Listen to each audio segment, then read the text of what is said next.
Buk. Buk itu semacam trompet besar. Dzaka lil Yahud. Kemudian ada yang usul kalau gitu api ya Rasulullah, dzaka lil Majus. Sehingga dari hadis itu Mbah Hashim berpikir kentong itu haram. Tapi Mbah Fakih Mas Kumambang itu mengkritik Mbah Hashim dengan ngarang kitab Hazruus Antahrimin Nakus. Jadi beliau komentari kitab itu sambil geleng-geleng kepala. Kitab kok keliru nganti ngono itu. Jadi cara pikirannya siapa Ki Fakih. Kentong di Indonesia itu kanggo wedhus dicolong gitu. Pos kampling gitu. Kalau ada banjiran ya kentong, ada maling ya kentong. Jadi enggak ada persamaan sama sekali dengan kentong yang milik orang apa? Nasrani. Sehingga di pondok saya itu ada kentong tapi jelek sekali. Karena itu satu-satunya cara supaya beda dengan kentong yang di gereja. Kalau elek kan mirip kentong di pos kampling. Itu ya agak-agak ilmiah sedikit. Dulu ceritanya Gus Zofur itu saya teruskan. Itu singkat cerita, itu kalau yang di kejadian di Termas itu Mbah Dimyati sudah nyuruh semua kentong disembunyikan karena mau ada Mbah Hashim. Cerita itu mukarrar di Kiai Fakih sama di Kiai Dimyati Termas. Setelah kentong dikumpulkan semua, Mbah Hashim datang, seneng ngiranya Syekh Dimyati ini sependapat dengan beliau, yaitu sama-sama enggak ada kentong. Tapi setelah itu ada santri yang matur, Mbah Dim pun beres kentong pun kula delikno sedanten. Itu di depan Mbah Hashim. Jadi GR-nya Mbah Hashim bahwa Mbah Dim itu sependapat akhirnya hilang. Ternyata ini akal-akalan toh gitu. Karena santrinya matur, Mbah Dim pun beres sedanten kentong beduk sudah disingkirkan. Itu di depan Mbah Hashim. Saking lugunya santri, nah saking ikhlasnya agak ngerti mahalus syahid ini adalah Mbah Hashim. Saya mau meneruskan cerita Gus Zofur. Dulu Mbah Mun ngaji di Lirboyo, tapi Kiai Makhrus ngaji sama Kiai Khalil Harun. Kiai Khalil Harun itu adik juga sekaligus muridnya Mbah Umar Harun. Mbah Umar Harun itu generasi kedua setelah Mbah Ghazali. Beliau menantunya Mbah Ghazali, tapi ya sudah ponaan. Sehingga tradisi ini penting karena saya berkali-kali bilang di mana-mana. Status orang tua dan mbah itu adalah terserah anak cucunya. Bukan terserah mbahnya, tapi terserah anak cucunya. Saya tidak akan bosan mengingatkan ini. Saya pernah di makamnya Nabi Yakub, itu ya dikemuli bendera Israel. Di makamnya Nabi Dawud. Nabi Ibrahim juga dekat sinagog.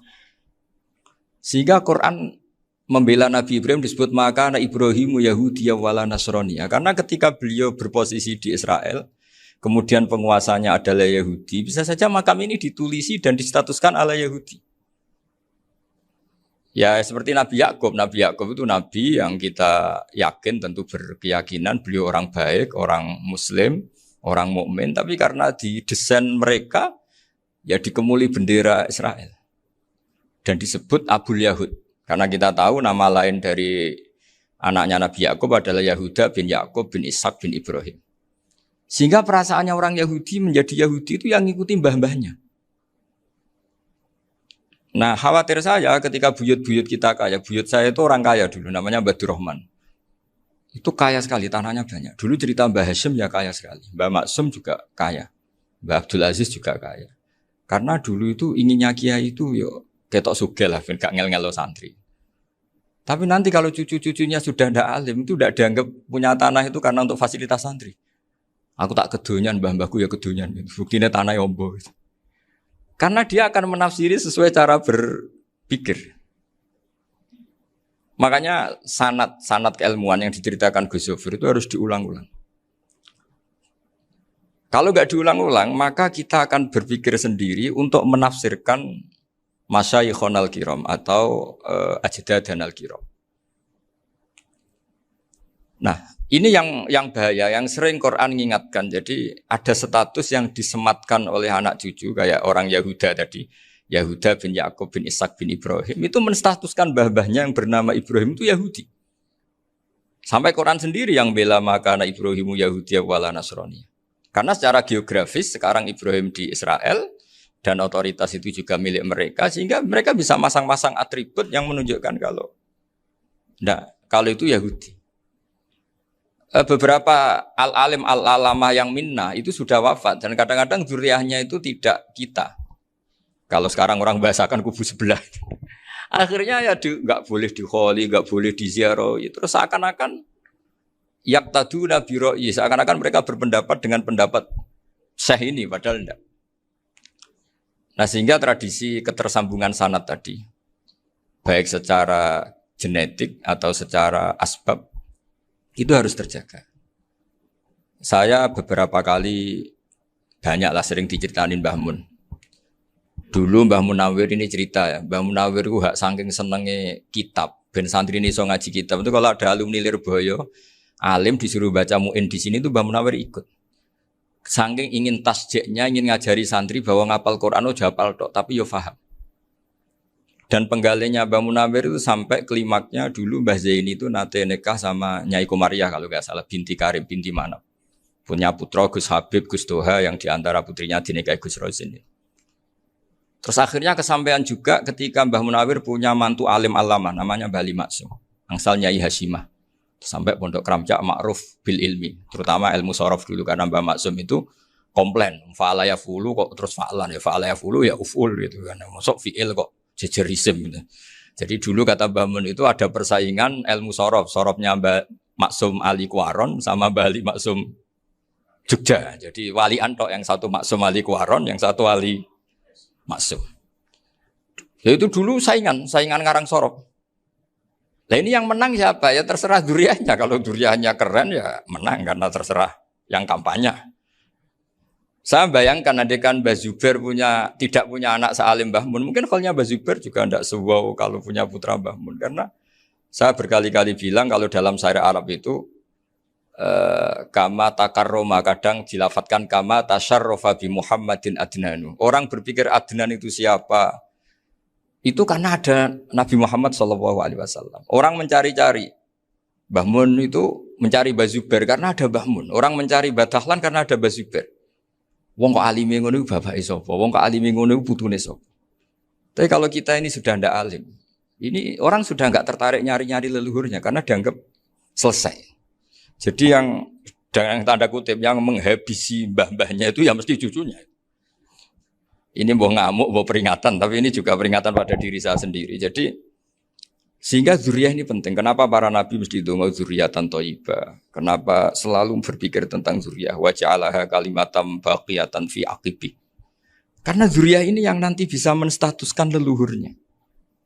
Seperti tadi cerita Mas Maftuh ini, tak puji betul, saya hari ini tidak ingin gojlok. Supaya kewalian saya tidak tergerus oleh kedoliman. Saya pernah diceritain Gus Zofur, juga sering baca buku tentang Mbah Maksum. Dulu Mbah Maksum kalau wasiat kembali ya gitu. Kamu harus NU dan harus mempertahankan NU. Tapi tidak dengan cara membenci Muhammadiyah. Dulu Mbah Mun juga sering cerita. Dulu Mbah Hasyim itu ngaji Syekh Mahfud. Nah, Mbah Ahmad Dahlan dulu namanya Darwis, sering ngaji sama Syekh Khotib Minangkabau. Zaman itu Syekh Khotib sudah modern, sudah ikut gerakan Abdu, gerakan Almanar. Sehingga bawaannya Mbah Ahmad Dahlan ini agak agresif. Yang Mbah Hasyim karena hanya mulazim di Syekh Mahfud, hanya sesekali ngaji Syekh Khotib, beliau lebih seperti itu. Dan dua beliau ini sama-sama pernah ngaji Mbah Soleh Darat di Semarang. Mbah Hasyim sama Mbah Ahmad Dahlan yang dulu namanya Darwis. Jadi ini masih min minuskatin wahidah mimam bain wahid. Sehingga kita tidak kaget ketika Mbah Ali Maksum mengomentari Muhammadiyah itu masih ahli sunnah wal jamaah. Makanya nanti terakhir saya baca kitabnya Mbah Ali dan sering saya pelajari. Andai kan kita ini sepakat dengan ilmu, ya kita tahulah. Kalau Abu Hanifah itu tidak kunut, Imam Syafi'i kunut, berarti kunut itu mazhabnya Abu Hanifah, bukan mazhabnya Mbah Ahmad Dahlan. Apa tidak kunut itu mazhabnya Abu Hanifah, bukan mazhabnya Mbah Ahmad Dahlan. Kita kunut itu mazhabnya Imam Syafi'i, bukan mazhabnya Mbah Hasyim. Ini semuanya masih dalam bingkai ilmu. Adzan qobla subhi juga riwayatnya jelas. Tidak adzan ya sudah perilaku kita sudah jelas. Dulu Mbah Mun sering didik kita gitu. Saya sering dengar cerita kalau dulu Pak Arif Fakhruddin begitu hormat sama Mbah Ali, apalagi zuriyahnya Mbah Azhar Basir. Nah beliau dulu ngaji di Termas. Dulu itu enggak ada masalah karena semuanya dianalisis pakai ilmu. Tapi sekarang pakai identitas, yang kunut itu NU, yang enggak kunut Muhammadiyah. Berarti Abu Hanifah itu Muhammadiyah, Imam Syafi'i itu NU. Berarti Imam Syafi'i itu ya anak buahnya Ki Miftahul Ahyar kira-kira gitu kan. Nah, kan anak buahnya Pak Said Akil. Kan terus jadi repot. Dulu kita ini pengagum ilmu, bukan pengagum perbedaan. Sehingga di sini yang saya kagum dari sekian ceritanya Mbah Ali Maksum, supaya kitab ini to the point, supaya nggak lama-lama karena waktunya juga. Nanti kalau kemalaman ini kena semprit ini sudah. Ini diantara yang diceritakan Bali itu unik. Imam Syafi'i itu sering tawassul, sering wasilah sama siapa itu? Abu Hanifah. Ini sudah tak petakan, saya baca yang sensitif lah, so yang ini ya. Ziyar al-Babus Samin, terus sebentar ini yang bab tawassul.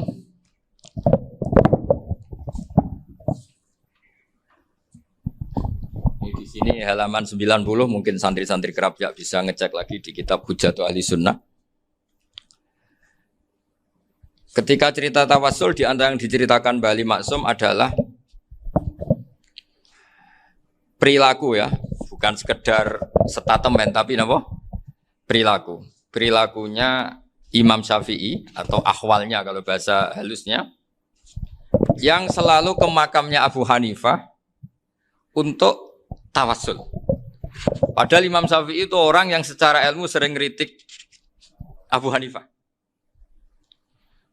Jadi ini saya baca ini di halaman 100, jadi tawassul mulai halaman 9 berapa ini? Sampai halaman ini yang qala sami'tu Syafi'iyya yaqul inni la atabarraku bi Abi Hanifata wa aji'u ila qabri fi kulli yaumin zairan. Fa idza uridat li hajatun shallaitu rak'atain, halaman 100, waji'tu wa sa'altu wa ta'ala al hajat indahu fama taqudu anni hatta tuqda. Kanal Imam Syafi'i ayyama huwa bi Baghdad yatawassalu bil Imam Abi Hanifah yaji'u ila dorihi fayusallimu alaihi wa yatawassalu ila Allah bihi fi qada'i hajati. Terus wa yatawassalu Imam Ahmad bi Imamin Syafi'i.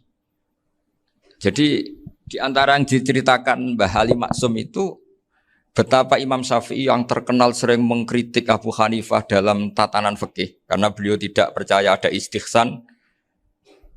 Abu Hanifah berpendapat adanya istihsan, dan kita tahu lah ikhtilafu Syafi'i wa Abu Hanifah itu besar sekali. Tapi beliau itu tahu Abu Hanifah itu orang yang sangat soleh. Abu Hanifah itu kalau ketemu sama orang yang utang beliau itu yang lari bukan yang utang Abu Hanifah, karena takut orangnya itu izin.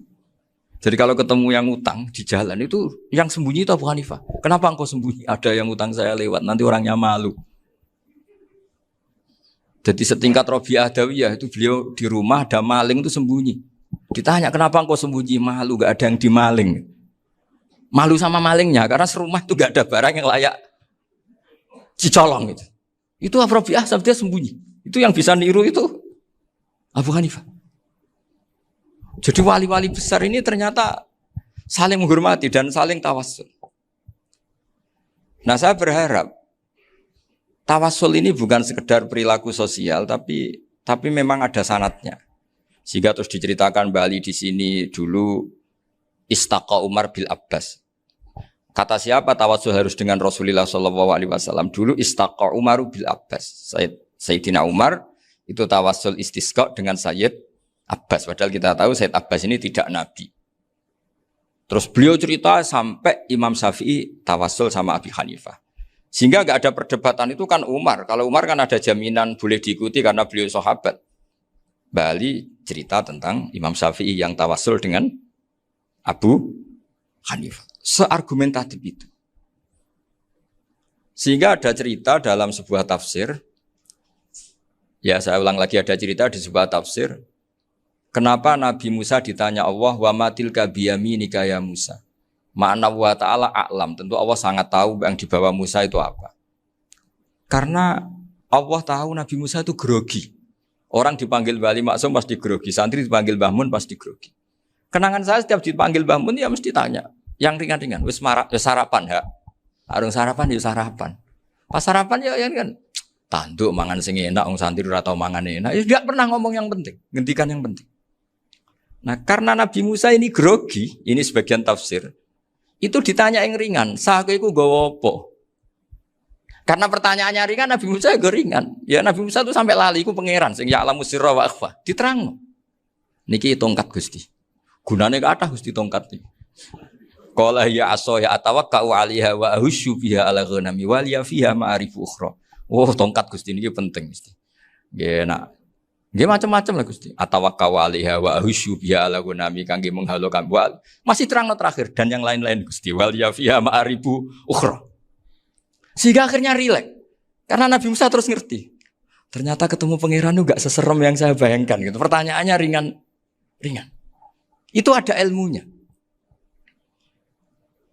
Tapi cerita ini yang versi tafsir ini tidak yang seperti di Manaqibul Ghazali.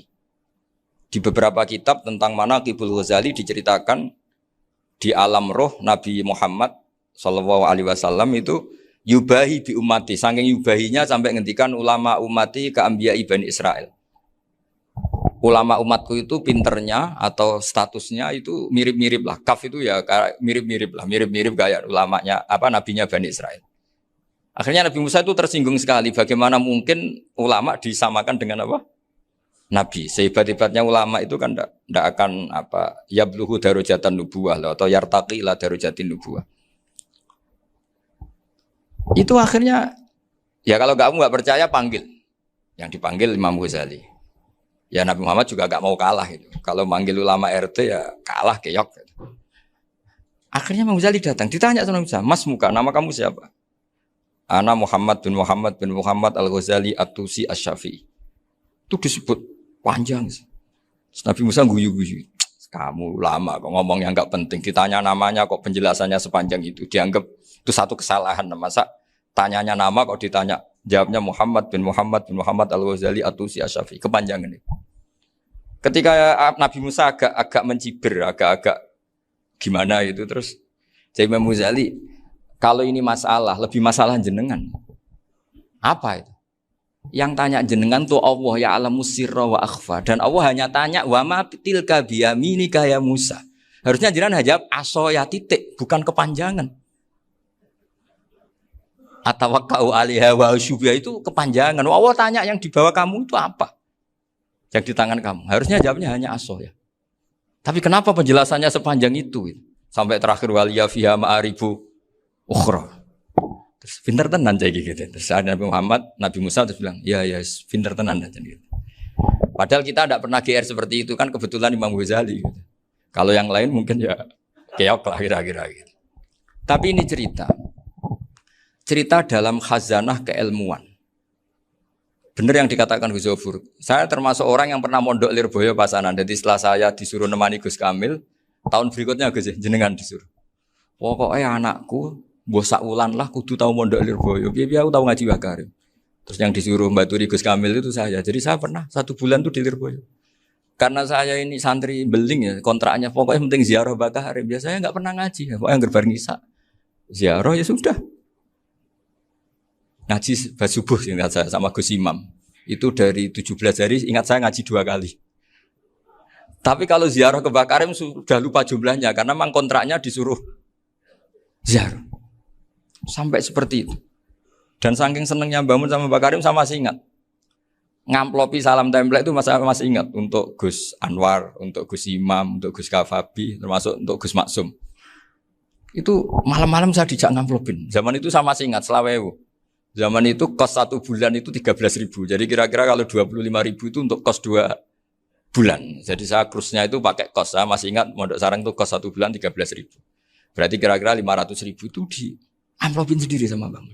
Ini untuk Gus War, ini untuk Gus Imam, ini untuk Gus. Padahal Gus Imam ini mondoknya sudah dibangun. Itu bangun hormatnya sampai untuk jatah salam template. Nah yang ribet kebalikannya, kita pulang Gus Imam karena melihat Gus Kamil ini putrane Mbah Mun, Gus Kamil disangoni. Saya juga disangoni karena Gus Imam dulu ngaji juga sama Pak D saya, sama keluarga saya. Itu kata Gus Kamil setelah keluar, mau kamu nih gue abal, berarti gue aku. Karena ini penting, ini kalau sampai dianggap tukar guling, ribet deh. Jadi ditakwil sendirilah, mau kamu nih gue abal ya, boten wis, yes berarti halal. Tapi sama Mbah Mun ya ditanya. Ditanyanya bukan apa karena untuk meneruskan tradisi bahwa kalau kiai ketemu itu ya saling memberi hadiah, saling itu sudah faqaddimu baina adina juwakum apa?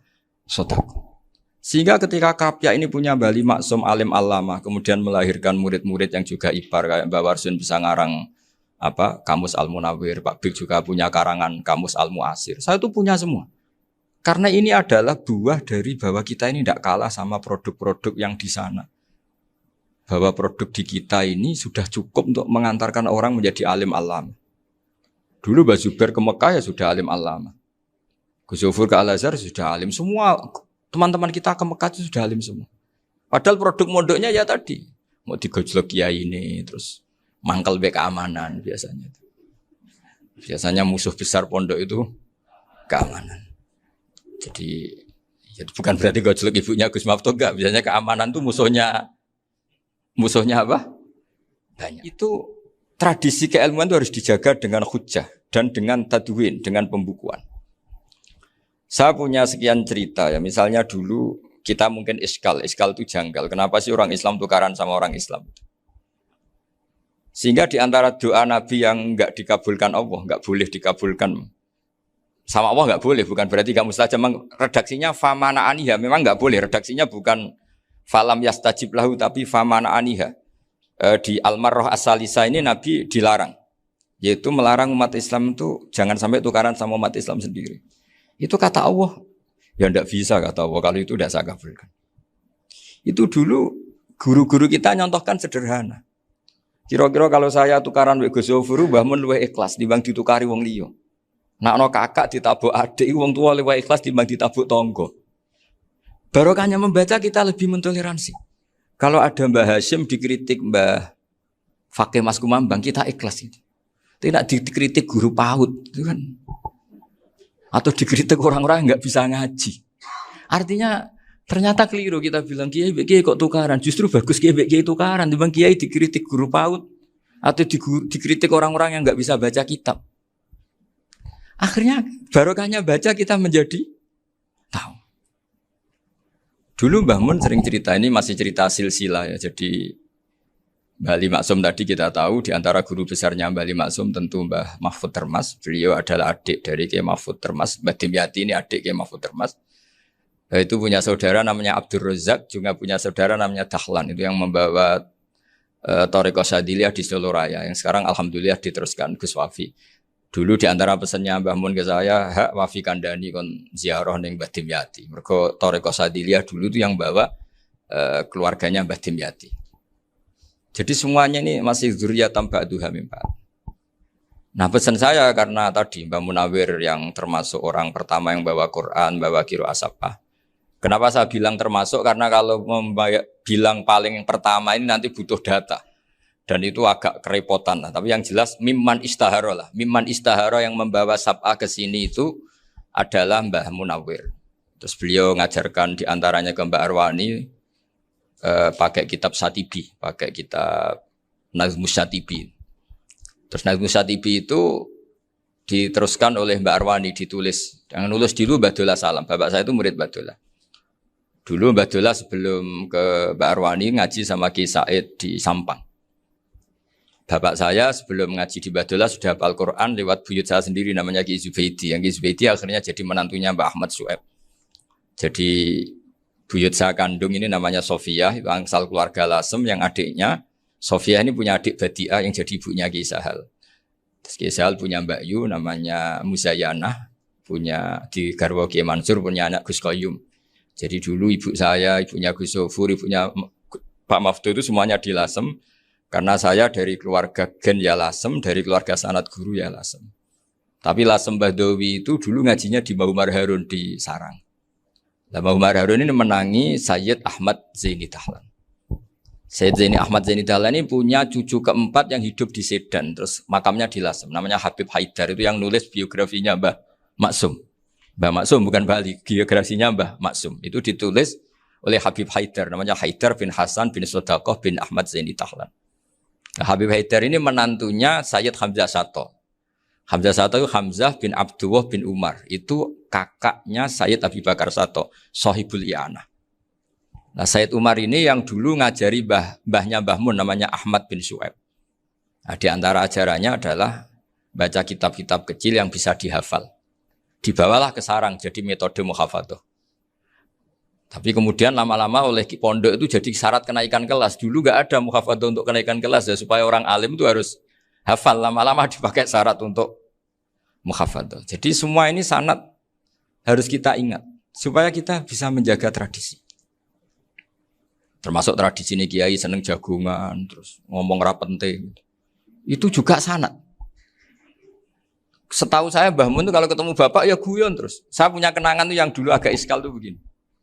Ada isu lah, entah isu entah hoax entah apa, ada kaji itu agak beling itu, pokoknya beling lah. Seneng siapa itu, rondo lah apa. Pokoknya beling. Ketika Mbah Mun dilaporin tamu kalau kaji itu beling sama rondo itu, Mbah Mun tanyanya lucu. Lho ayu no cung. Wahyu banget Mbah. Wahyu. Itu bapak juga bakas ayu nih. Dulu saya sekali ini kiai kok bakas wong ayu, bakas budine barang lah kira-kira gitu. Tapi setelah saya tambah alim, tambah ngerti itu, kata bapak gini, ya apik bakas ayu hak, timbang iya, no malah qadzaf. Ternyata seni. Sekali Mbah Mun atau bapak bilang, waji kok zino kaji, maka larinya ke qadzaf. Maka menghindari bahasa menuduh, ngomong yang nggak penting. Loh ayu no. Jadi kiai dulu tuh orang sok suci tapi menghindari hal-hal yang jadi punya seni untuk ngelola kehidupan.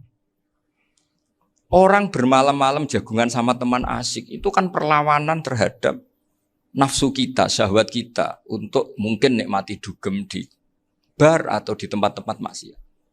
Itu setan di Indonesia tuh kakuati sama Ki Jawa. Orang supaya nggak tertarik maksiat itu Ki Jawa cukup ketemu kancane masak terong guyon. Gejol-gejolokan zaman mondok, suwengi lulus sangka maksiat, bar wis tutup. Perlawanannya sederhana, nggak pakai tahajud, nggak pakai wiridan, karena Kiai Jawa juga koyoknya rapati potongan ahli ibadah gitu, itu jagungan. Gitu. Jadi setahu saya itu pernah lihat Bali itu sekali ketika beliau ngisi ceramah di Mbah Hamid Bedowi, saya masih kecil diajak bapak. Dulu kalau bapak ngelihat Bali sama Mbah Hamid itu mesti nangis, karena dua orang alim bertemu.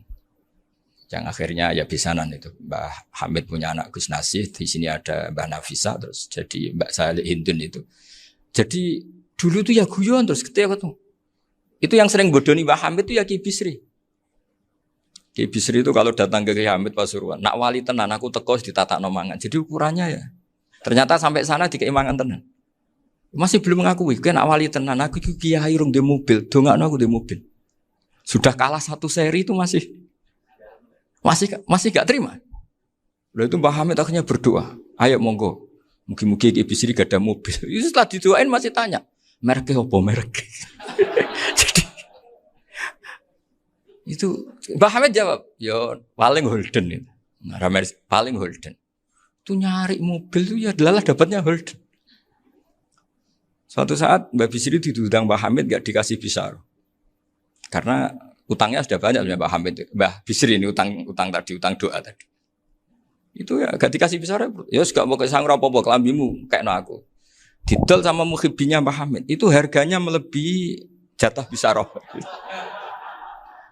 Ketemu Mbah Hamid. Kang, susu Kang, mergo. Jadi dulu itu rileks, makanya ini yang diceritakan ke Zofur. Sebetulnya kalau kiai-kiai itu bersanad itu ya rileks, hidupnya itu rileks. Karena rileks ini perlawanan terhadap kemungkaran. Saya dulu musyawarah sering sama Gus Zofur usul fikih. Itu jelas di antara yang ditulis Lubil Usul itu. Ya kita tahu tadi misalnya sanad usul fikih, Mbah Ber itu sangat al-usuli Kiai Zubair Dahlan, abahnya Mbah Mun. Punya murid di antaranya Kiai Sahal. Kiai Sahal punya karangan Thariqatul Husul fi Syarhi Lubil Usul. Itu Thariqatul Husul itu beliau ngendikan dalam mukaddimah bahwa saya bisa mensara ini berdasar ngaji maknani sama Mbah Zubair. Terus beliau mengutip sarah itu dari kitab Nailul Ma'mul. Beliau ngendikan binus khotin khotiyah ghairi matbu'ah. Dan itu ditemukan di Kiai Mansur di Lasem. Karena Kiai Mansur iparnya Mbah Sahal. Mansur bin Khalil itu diantara katibnya Syekh Mahfud. Jadi semuanya ini sambung. Mbah Ber saking ahli usul fikihnya, kalau ngajar usul fikih itu kalau guyon takriran saya ini lebih memahamkan ketimbang sarah. Ya sudah terus Mbah Zubair, Kiai Fakih, terus Syekh Mahfud. Di sini Syekh Mahfud termasuk orang yang dekat Mbah Munawir sampai putrane Mbah Mahfud namanya Gus Muhammad dibawa Mbah Munawir, kemudian mondok di Termas diantaranya, terus dinikah jadi menantunya kalau nggak salah Haji Taslim di Betengan, kemudian sekarang juriannya Mbah Mahfud di Betengan. Ini nggak boleh hilang secara seperti itu. Diantara di usul fikih diterangkan ketika diantara 5 hukum itu ada yang bernama mubah, Mubah itu boleh dilakukan, boleh ditinggalkan, dan kalau dilakukan ya tidak berpahala, tidak disiksa. Itu ada ulama yang protes. Protes gak bisa seperti itu. Ithma min mubahin ila wa tahaqqaqu bihi tarku haramimma. Fa'il zamu minas sukun tarkul qatli wa minas sukut tarkul qadaf. Tidak bisa, mubah itu tidak ada. Kalau kiai jagungan semalaman, itu Allah ngitungnya itu hada taroka dugem, wahada taroka delok dangdut, wahada taroka kada wakada. Oh, itu luar biasa. Dan kita ngikuti yang seperti itu saja. Gak usah tahajud, gak usah witir telulas, kaya ora kuat timbang gremeng. Sewengi jagungan, setan ngenteni kita tergoda maksiat, ternyata maksiatnya sampai tutup, kiainya masih apa? Jagungan. Jadi jagungan saja ada ilmunya bahwa itu perlawanan terhadap tarkul ma'asi. Sehingga bagaimana Anda katakan mubah ini mubah, toh gunanya adalah tarkul haram. Meskipun efek mubah juga bisa tarkul wajib, wae bojo blonjo turu. Karena wae ngrumat ibuke turu. Itu halal wajib. Jadi mubah itu resikonya ya bisa tarkul wajib, bisa tarkul haram. Sehingga kalau sanad ini terjaga secara baik, secara kultur, saya sering juga sakuan sama Gus Yofur, itu mesti tak niati gitu. Jagungan wong alim gue ibadah, dan menikmati ibadah adalah dabul auliya wa dabul ulama. Kata Imam Ghazali, pada akhirnya waqud buhadaddin al-istilzat bil mubahat. Kata Imam Ghazali, pada akhirnya qutbu hadaddin, madaru hadaddin, pokok dari agama ini adalah melawan kemaksiatan dengan kita menikmati al-istidzat bimubah. Kita menikmati sesuatu yang dibolehkan Allah Subhanahu wa taala. Dan seperti ini itu bisa qasmu dhuhri syaitan, bisa menghancurkan punggungnya setan. Karena kalau melawan setan dengan ibadah ini kadang kita capek selain isra potongan. Tapi nak kangkang ning komplek H gitu jagungan mbek kancane, ngenang melarate, mbok ngenang ras sekolah ramunggas, kenangan sing ramunggas diarani istiqomah. Gitu kan. Diarani tulus zaman, kok sing munggah dianggap kesusu. Saya ini punya pondok Quran, kalau ada yang hafal 3 tahun mesti digojol kancane. Gak apik kesusu itu. Kesusu itu mesti tidak barokah karena tergesa-gesa apa? Hatam. Sehingga yang enggak hatam-hatam itu kayak partai mayoritas. Ini yang partai tulis zaman katanya. Ahli sobri katanya. Akhirnya di pondok gara-gara itu mau guyon, tapi enggak ada stigmasinya, enggak naik. Di Pondok Sarang itu saya punya temen itu banyak yang sekelas dengan saya, sekelas sama Gus Kamil, akhirnya sekelas dengan Gus Zofur. Padahal saya ini kakak kelas. Saya temannya, Gus Kamil temannya Gus Zofur. Ini anak ini nggak pernah naik, itu nggak dinyek, nggak dicibir di pondok. Karena guyonan tadi, guyonan bahwa ini bagian dari bentuk apa? Istiqomah. Nanti yang goblok juga tenang. Karena kiainya cerita, kadang santri goblok ya barokah. Di sini pondok akeh santri ora tau sinau ning omah dadi kiai gede. Selalu kiainya tuh cerita seperti itu. Akhirnya sing goblok ya bangga dengan kegoblokannya. Iya, jadi kiai itu orang yang meskipun guyon ini barokahnya Masya Allah. Dan setahu saya kiai-kiai alim itu ya senengannya guyon karena tadi guyon itu luar biasa. Bapak saya itu kalau pesan sama saya itu enak ngaji is guyon nice. Wong ning omah mikir utang, mikir wedi bojo macam-macam kok ngaji mbok jak nangis pisan, nangis ping pindho katanya. Sudah jak guyon ae. Paling gak lali. Dan beliau punya dalil kul bi fadlillah bi rahmati fa bidzalika falyafrah. Jadi jangan sampai orang ini farah bil maksiat, jangan sampai orang itu. Dan ini yang saya kenang dari sekian cerita murid Bali. Mbah Ali Maksum ya senangane guyon. Gojol-gojolkan mbek santri guyon. Ini saya maklumatkan ke semua santri beliau bahwa ini bukan sekedar guyon, tapi al-istilzat bil mubahat. Ini adalah perlawanan terhadap setan karena banyak orang bisa senang tuh kalau nunggu maksiat. Ini bisa senang dengan sesuatu yang tidak maksiat. Itu kayak apa hebatnya? Makanya Nabi itu kalau ketemu sahabat ya sering ngendikan yang ringan-ringan. Ya Umar ma'afalan duher jong, mana piye ije. Kalau ketemu anak kecil ya. Nanti ketemu yang tua-tua yang sudah nggak bisa mikir, ya cerita-cerita saya mohon sekali murid-murid kerap ya.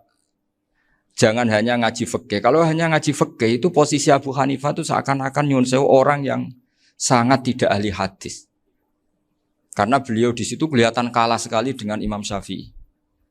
Apalagi di perdebatannya Muhammad bin Hasan Asy-Syaibani dengan Imam Syafi'i itu kelihatan sekali betapa Abu Hanifah itu orang yang nyuwun sewu ditinggalkan dalam ilmu hadis. Sampai beliau hanya dapat gelar min ulama ahli ra'yi, termasuk ulama yang kuat logikanya. Juga harus baca kitab-kitab seperti ini. Ternyata di balik Imam Syafi'i mukhalif pada beliau di bab-bab fikih, perilakunya sangat hormat. Sampai beliau tuh kalau tawassul ke kuburannya Abu Hanifah. Dan beliau ngendikan an-nasu fil fiqhi iyalun ala Abu Hanifah. Semua orang yang ahli fikih itu masih anak buahnya Abu Hanifah. Saya berkali-kali cerita, mazhab Syafi'i itu alatut tadhir hanya dua, yaitu alma wa turab. Abu Hanifah nambahi wanar. Alasannya Abu Hanifah, orang mukmin yang dosanya banyak itu dibakar di neraka, dan alasannya Allah litadhirihim, untuk mensucikan mereka. Sehingga pikirannya Abu Hanifah, an-nar itu min alatit tadhir. Apa yang terjadi ketika bata itu batu bata yang dibakar, di situ campur teledong, campur apa-apa, itu kalau sudah mazhab Abu Hanifah selesai, sudah suci. Karena sudah ngelewatin pembakaran. Meskipun kita tidak akan kalau kehilangan air terus wudu dengan api, bisa bunyak semua itu. Tapi apapun itu menjadi solusi. Sehingga saya punya kitab namanya Ikhtilafu Malik, Ikhtilafu Malik wa Abu Hanifah atau Ikhtilafu Syafi'i ma Abu Hanifah. Itu kelihatan sekali kalau Abu Hanifah itu nyuruh posisinya kalah. Karena yang ngarang orang-orang Syafi'i. Tapi kalau melihat kitab-kitab kewalian, misalnya di kitab Mizan Kubro ini juga sering disebut kisah itu Mbak Ali Maksum tentang Imam Sa'roni. Berkali-kali beliau mengutip Mizan Kubro. Itu Abu Hanifah adalah orang yang sangat mukasyafah. Artinya ketika Nabi cerita air wudhu itu menjatuhkan dosa, tidak ada air wudhu yang jatuh ke kamu kecuali saat itu juga dosa kamu jatuh. Itu beliau datang ke Madharota Kufah. Kemudian beliau bilang sama si orang tua tadi, tub anizina. Orangnya terus bilang atubu minazina. Ada lagi pemuda datang dibilangin tub an ukuki walideka. Terus bilang tub tu an ukuki walidaya. Sampai yang terakhir ada tub an simai alatilahwi atau an samai alatilahwi. Terus tub tu an samai. Ketika orang itu ditanya, kenapa engkau begitu tahu dosanya apa? Saya tahu air wudhu ini menjatuhkan apa. Jadi kira-kira kalau zina mungkin ya batang babi lah. Kalau hanya sekedar melihat bak-bak mungkin ya curut atau tikus lah kira-kira gitu. Nah dulu sediluk ya mungkin ya tikus cilik gitu. Nah dulu suwi ya tikus werok itu atau apalah. Pokoknya beliau itu tahu. Tapi anehnya Abu Hanifah apa? Setelah itu dia nangis minta mukasafahnya ditutup. Ya Allah, saya ini mukasafah kok malah menjadi tahu sawatil mukmin. Padahal aturan syariat jenengan man satara musliman satarahu, bahwa enggak baik melihat jeleknya orang mukmin. Minta ditutup. Makanya saya ini bangga ada mukasafah. Makom yang kita sampai sekarang itu makom setelah Abu Hanifah mukasafah. Jadi Abu Hanifah repot-repot mukasafah, minta makomnya ditutup tidak menjadi mukasafah. Dan alhamdulillah kita sudah tidak mukasafah sebelum minta ditutup. Jadi kita ini keren. Keren karena aturannya itu man satara musliman satara huwa, yang tidak tahu aibnya orang muslim maka Allah akan nutupi aibnya di akhirat. Dan kita alhamdulillah barokahnya tidak mukasafah, tidak ngerti aibnya orang mukmin. Jadi kita harus pakai patokan ilmu. Saya ulang lagi, kita harus pakai patokan. Makanya saya tahu betul ketika Kiai Hamid Pasuruan, beliau dulu ngaji Jamul Jame, ngaji Juman, Bali Maksum di sana sama Gus Habib, sama Gus Muhammad bin Mahfud. Termasuk mbah saya kandung dulu Kiai Sidik, mbah saya yang dari itu juga ngaji di Termas. Bapak saya dulu Kiai Nur Salim ngaji di Buyut Baiti. Dulu itu kawin juga sederhana, Kak, cerita Gus Zofur. Jadi bapak saya kandung itu Kiai Nur Salim itu ngaji di Mbah Baiti. Mbah Baiti itu adik kandungnya buyutnya saya dari ibu.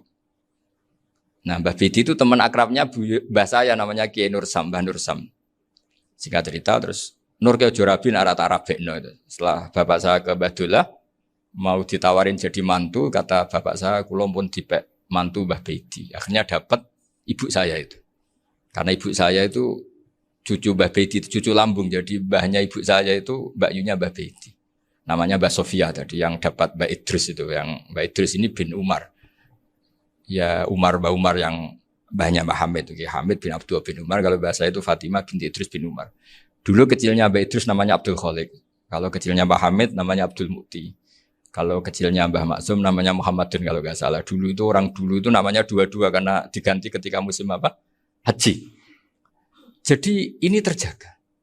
Sehingga tidak ada ceritanya kiai-kiai yang jagongan kemudian santrinya itu yang agak-agak khawatir. Kiai kok sungi-sungi jagongan, gak tahajud, gak duha, itu tidak ada. Karena ini dianggap fi'lul mubahat untuk melawan mungkarat.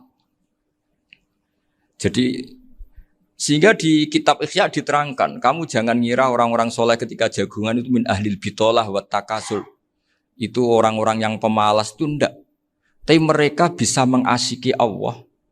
Bahwa dalam jagungan ketemu teman ya asik, gejul-gejulkan sama Pak Maftuh ya asik. Dan keasikan ini bentuk perlawanan terhadap keasikan harus dengan maksiat. Itu kayak apa kalau kita ngaji sampai seperti itu. Termasuk tadi yang diceritakan Pak Maftuh kitab Hunyah. Semoga beliau cerita juga pernah belajar. Saya pernah belajar kitab Hunyah khatam. Itu diantara yang diceritakan Syekh Abdul Qadir Al-Jilani tadi kata beliau Al-Jilani dipakai Jim Al-Jilani. Ini agak beda dengan kita. Mbah Zubair itu punya kitab namanya Al-Qalaid Al-Uluyah. Beliau menfatwakan nama-nama ajam itu kamu bebas. Ajamiyun fasna bihi masyita. Sehingga kita kalau punya kiai harus mau qolal ustukhri. Sehingga mau qolal istukhri. Tirmidzi juga nasibnya sama. Qolat rawahut Tirmidziyu. Sing sitok rawahut Turmudziyu. Yang satu rawahut Tarmidziyu. Ya karena kita keluarganya Tarmidzi apa enggak gitu. Makanya kata Mbah Mun sama masih ingat. Kata cerita Gus Zofur tadi adabnya Gus Zofur itu cerita tentang keluarga ibunya. Padahal keluarga ibunya juga orang-orang soleh yang luar biasa. Itu kata Mbah Mun, kowe roh jenenge Imam Bukhari tahu ya.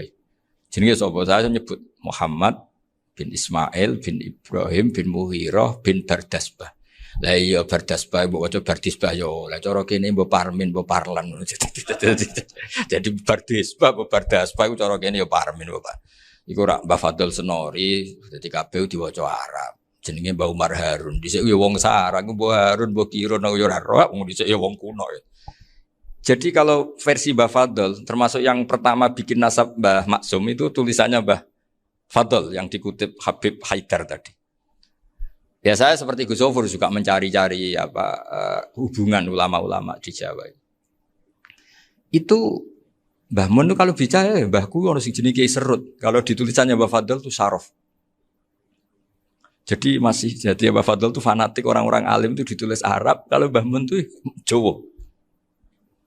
Dulu tuh ada wali seto di daerah saya. Dulu orang ya janggal. Ternyata ada sato itu. Kesamaan di Arabnya itu sato. Sehingga kiai-kiai itu ada fanatik Tirmidzi, Turmudi, Tarmidi, Jilani, Jailani. Karena ajamiyun fasna bihi masyita. Jadi kalau nama-nama ajam, semonggo lah baca sekenanya. Sementing.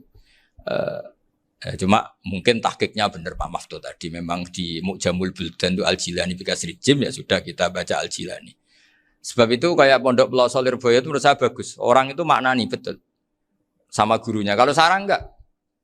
Kalau Pondok Lirboyo, pondok yang tadi ternyata keluarga Mbah Munawir sini pernah bisanan yaitu Mbah Zaini pernah nikah sama Nyai Komariah ya kalau enggak salah, punya putra Gus Habib ya, Pak Toha dan sebagainya.